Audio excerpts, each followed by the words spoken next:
സ്വാമി, കരിങ്കുട്ടിയെ വെച്ചിട്ട് നമുക്ക് എന്തൊക്കെ കർമ്മങ്ങൾ ചെയ്യാനായിട്ട് സാധിക്കും? കരിങ്കുട്ടി എന്ന് പറയുമ്പോൾ ആദ്യം പറയേണ്ടത് ഏറ്റവും മൂത്ത ചാത്തൻ, വിഷ്ണുമായുടെ ഏറ്റവും മൂത്ത ചാത്തൻ. ആ കരിങ്കുട്ടീനെ പറ്റി പറയുകയാണെന്നുണ്ടെങ്കിൽ സ്ഥല സംബന്ധമായിട്ട് ദോഷങ്ങൾ കാര്യങ്ങൾ മാറ്റാൻ പറ്റും. ഒന്നാമത്തെ കേസ്, എന്ത് കാര്യത്തിനും നമ്മളൊരു കാര്യത്തിന് പോയിട്ട് എടാ മോനെ ഒന്ന് നോക്കിയിട്ട് വാടാന്ന് പറഞ്ഞിട്ട് പോയി തല്ലിയിട്ട് വന്നെ എന്നോടതാണ്.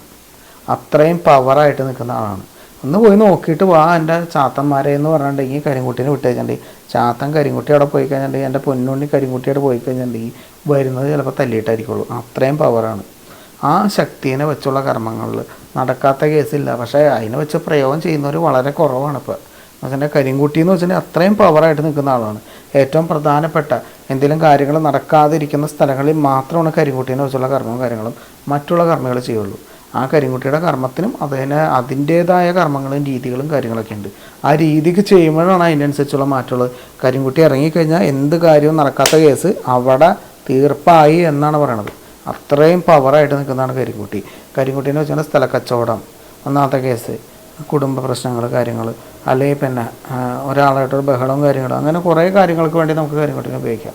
വിഷ്ണുമായുടെ കർമ്മം, ഈ വിഷ്ണുമായുടെ ശക്തി ഉണ്ടെങ്കിൽ മാത്രമേ ഈ കരിങ്കുട്ടീനെ വെച്ചുള്ള കർമ്മങ്ങളും കാര്യങ്ങളും ചെയ്യാൻ പാടുള്ളൂ. അല്ലാതെ കുട്ടികളി കളിക്കാൻ പറ്റുന്ന സംഭവമില്ല. കുട്ടികളി കളിച്ചാൽ അറിയാവുന്ന കുറേ പേരുണ്ട്.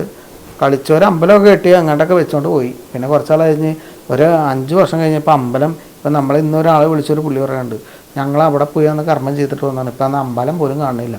അത് കുട്ടിക്കളി കളിക്കുന്ന സംഭവമല്ല കരിങ്കുട്ടി. കരിങ്കുട്ടി എന്ന് പറഞ്ഞിട്ടുണ്ടെങ്കിൽ ആ കരിങ്കുട്ടിക്ക് അവിടെ കൂടെ വിഷ്ണുവായും കുട്ടിച്ചത്തന്മാരും ഇല്ലാതുള്ള പ്രയോഗവും കാര്യങ്ങളും ചെയ്യുന്നവരൊക്കെ മണ്ണന്മാരാണ്. അറിയാവുന്നവർ പോലും നേരെ ചൊവ്വതിനെ പറ്റിയുള്ള കാര്യങ്ങൾ പറയില്ല. വേറെ ഒന്നുകൊണ്ടല്ല, അതിൻ്റെ ശക്തി എന്താണെന്ന് അവർക്കറിയാം. അത് അങ്ങനെ ഉപയോഗിക്കേണ്ട ആവശ്യങ്ങൾ വരുമ്പോൾ ഉപയോഗിക്കുള്ളൂ.